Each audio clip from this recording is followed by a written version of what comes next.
ನಮಸ್ಕಾರ ವೀಕ್ಷಕರೇ, ಟಿವಿ 24+ಗೆ ಸ್ವಾಗತ.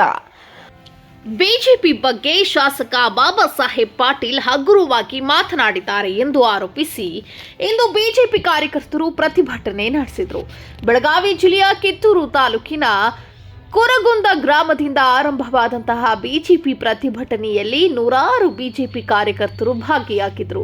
ನೇಗಿನಾಳ ಗ್ರಾಮದ ಬಾಬಾ ಸಾಹೇಬ್ ಪಾಟೀಲ್ ಕಚೇರಿಗೆ ಮುತ್ತಿಗೆ ಹಾಕಲು ಬಿಜೆಪಿ ಕಾರ್ಯಕರ್ತರು ಮುಂದಾದರು. ಬಾಬಾ ಸಾಹೇಬ್ ಪಾಟೀಲ್ ವಿರುದ್ಧ ಧಿಕ್ಕಾರ ಕೂಗಿ ಕಾರ್ಯಕರ್ತರು ಆಕ್ರೋಶ ಹೊರಹಾಕಿದರು.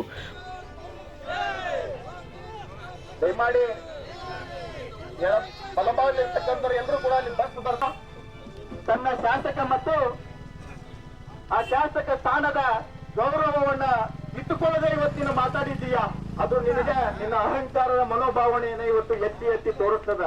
ಹೋರಾಟಗಾರರನ್ನ ಗ್ರಾಮದ ಹೊರಗೆ ತಡೆಯಲು ಪೊಲೀಸರು ಸಕಲ ಸಿದ್ಧತೆ ನಡೆಸಿಕೊಂಡರು. ನೇಗಿನಾಳ ಗ್ರಾಮದ ಬಳಿ ಬ್ಯಾರಿಕೇಡ್ ಹಾಕಿ ಪೊಲೀಸರು ಬಂದೋಬಸ್ತ್ ಮಾಡಿದರು.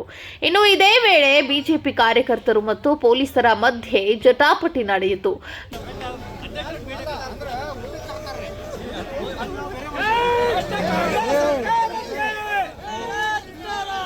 ಕಾಂಗ್ರೆಸ್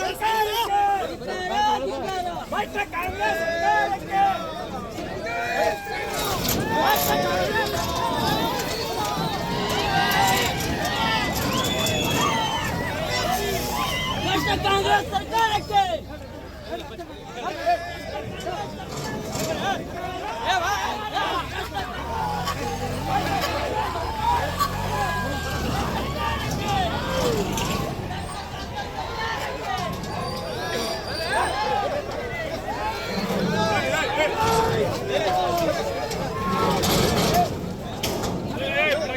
ಬಿಜೆಪಿ ಮಾಜಿ ಶಾಸಕರಾದಂತಹ ಸಂಜಯ್ ಪಾಟೀಲ್ ಹಾಗೂ ಮಹಾಂತೇಶ್ ದೊಡ್ಡಗೌಡರನ್ನ ಪೊಲೀಸರು ವಶಕ್ಕೆ ಪಡೆದರು. ಮಾಜಿ ಶಾಸಕರನ್ನ ವಶಕ್ಕೆ ಪಡೆಯುತ್ತಿದ್ದಂತೆ ಕಾರ್ಯಕರ್ತರು ಬ್ಯಾರಿಕೇಡ್ ಹಾಕಿ ಗ್ರಾಮದೊಳಗೆ ನುಗ್ಗಲು ಪ್ರಯತ್ನಿಸಿದರು. ಈ ವೇಳೆ ನೂರಾರು ಬಿಜೆಪಿ ಕಾರ್ಯಕರ್ತರನ್ನ ಪೊಲೀಸರು ವಶಕ್ಕೆ ಪಡೆದ ಘಟನೆ ನಡೆಯಿತು. ಪ್ರತಿಭಟನೆಯಲ್ಲಿ ಮಾಜಿ ಶಾಸಕರಾದಂತಹ ಸಂಜಯ್ ಪಾಟೀಲ್, ಮಹಾಂತೇಶ್ ದೊಡ್ಡಗೌಡರ್, ವಿಕ್ರಮ್ ಇನಾಮದಾರ್, ಲಕ್ಷ್ಮೀ ಇನಾಮದಾರ್ ಸೇರಿ ಹಲವರು ಸಾಥ್ ನೀಡಿದರು.